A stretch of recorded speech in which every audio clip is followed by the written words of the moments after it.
आज खत्म। सुप्रभात छात्रों, आज हम आप लोगों का शास्त्री प्रथम वर्ष का क्लास लेंगे, जिसमें कल आप लोगों को हिंदी साहित्य का इतिहास छात्रों पढ़ा रहे थे। ठीक है, हम उसके आगे देखेंगे। हमने आप लोगों को बताया था छात्रों की जो प्रथम व्याख्याता इतिहासकार विद्वान हेरोडोटस ने ये इतिहास को खोज, गवेषणा और अनुसंधान बताया है, और उन्होंने उसके लिए 4 लक्षण बताए थे, जिसमें पहला था इतिहास वैज्ञानिक विद्या है, दूसरा यह मानव जीवन से संबंधित है, तीसरा यह तर्क संगत विद्या है, और चौथा यह अतीत के आलोक में भविष्य पर प्रकाश डालता है छात्रों। ठीक है, इससे आगे छात्र किसी भी विषय पर जब विचार किया जाता है तो उसमें बहुत सारे विद्वानों का अपना अपना मत होता है। उसी में इनके बाद विद्वान हेरोडोटस के बाद एक इटालियन विद्वान विको का आगमन होता है 1668 से 1744 ईस्वी में। तो उन्होंने इतिहास का संबंध, वो उनका कहना है कि इतिहास का संबंध न केवल अतीत से बताया बल्कि वर्तमान से भी स्थापित किया है। उनका कहना था कि इतिहास का निर्माता स्वयं मनुष्य है और मनुष्य की मूलभूत प्रवृत्तियां सदा समान रहती है, अतः विभिन्न युगों में समान प्रवृत्तियों का मिलना स्वाभाविक है। उन्होंने अतिरंजना और अतिशयोक्ति से बचने एवं अतीत को ज्यादा महत्व नहीं देने की बात की है छात्रों। उनका कहना था कि इतिहास का निर्माण स्वयं मनुष्य करता है और उसके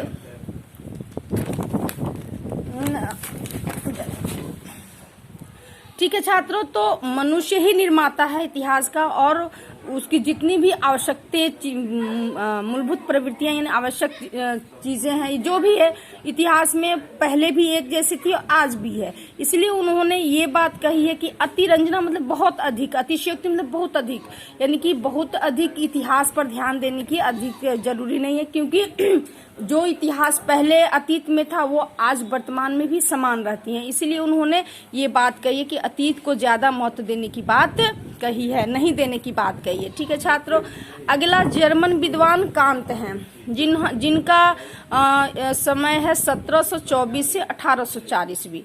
छात्रों, कांत ने कहा, सृष्टि का बाह्य विकास प्रकृति की आंतरिक विकास प्रक्रिया का प्रतिबिंब मात्र है। यानी कि जो हमारे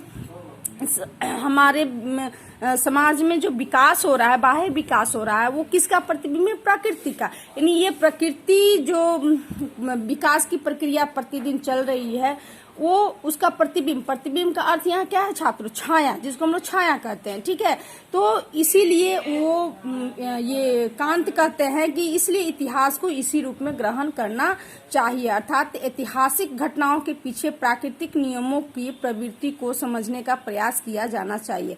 तो हम प्राकृतिक घटना नियमों को कब समझेंगे? जब हम ऐतिहासिक घटनाओं के पास जाएंगे और उसके बारे में देखेंगे और उसको समझने की कोशिश करेंगे, तभी आज के डेट में, आज के समय में हम उसके नियमों को पालन कर सकेंगे। अगले विद्वान छात्रों आते हैं हीगल ने, इनका समय है हीगल का 1770 से 1831 ईस्वी।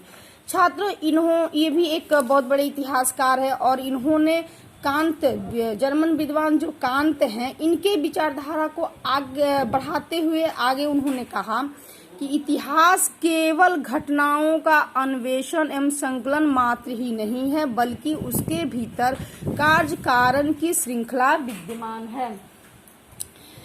है ना।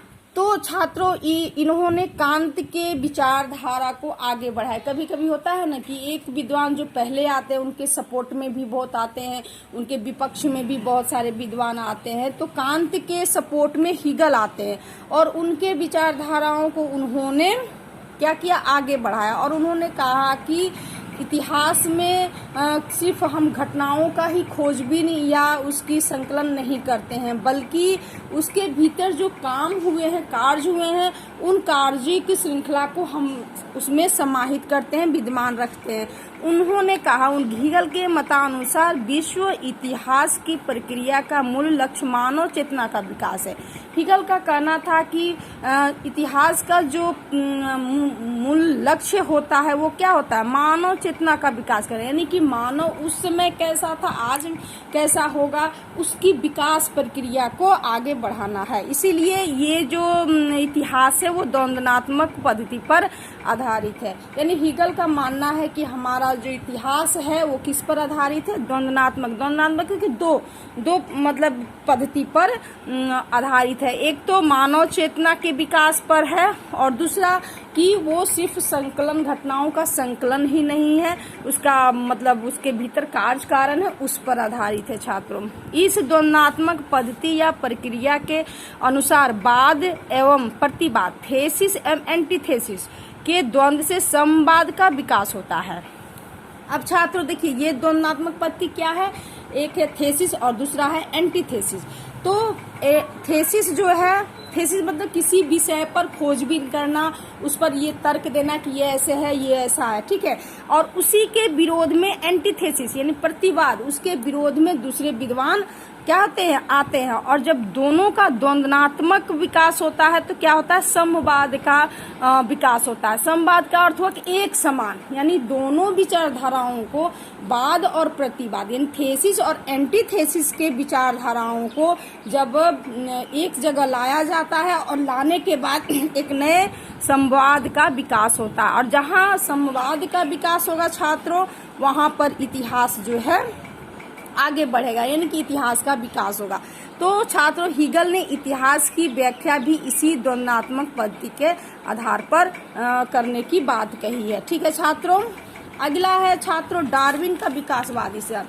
आप लोग डार्विन का नाम बहुत सुने होंगे, ये चर्चित मतलब इतिहासकार रहे हैं और इन्होंने डार्विन का विकासवादी सिद्धांत जो है बहुत ही प्रसिद्ध रहा है। यानी कि इन्होंने कहा कि ये इनका आगमन 19वीं सदी में छात्रों होता है और इन्होंने डार्विन ने इतिहास को एक नूतन दृष्टि, शक्ति व गति प्रदान की। और लोगों ने तो अपने अपने ढंग से इतिहास की व्याख्या की ही, लेकिन डार्विन ने नूतन दृष्टि में नया दृष्टि लाया कि नहीं, इसमें कुछ अलग होना चाहिए, एक अलग शक्ति गति प्रदान की, है ना।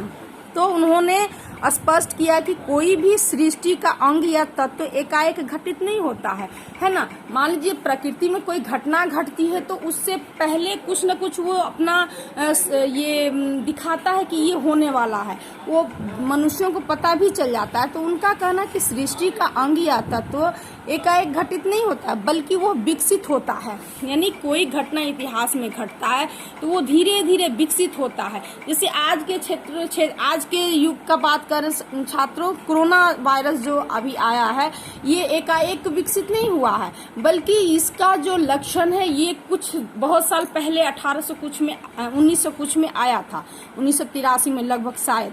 तो उस समय आया था, लेकिन उस पर वैज्ञानिकों ने या डॉक्टरों ने कोई ध्यान नहीं दिया और वो धीरे धीरे विकसित होते होते क्या हुआ है, आज के डेट में वो घटने लगा है। तो वही चीज है छात्रों कि डार्विन ने कहा कि कोई भी घटना ये संसार में, इस सृष्टि में अचानक नहीं घटती है, बल्कि उसका धीरे धीरे विकास होता है और विकास होने के बाद वो घटना क्रम बढ़ते जाता है। तो उन्होंने कहा कि वैज्ञानिक दृष्टि से इतिहास का अर्थ घटना समूह का संकलन न होकर विकास क्रम का विवेचन है। इसलिए उन्होंने कहा कि इतिहास जो है घटना समूह न होकर एक विकास क्रम का विवेचन है, जहां पर विकास जैसे जैसे विकास होता है वैसे वैसे उसकी विवेचन होती है। इस सिद्धांत को मानने वालों में कार्ल मार्क्स, एंजिल्स, मॉर्गन तथा 20वीं सदी के विद्वान स्पेंगलर, टॉयनबी, टर्नर आदि हैं। छात्रों, आज हमने छात्रों आप लोगों को इतिहास के बारे में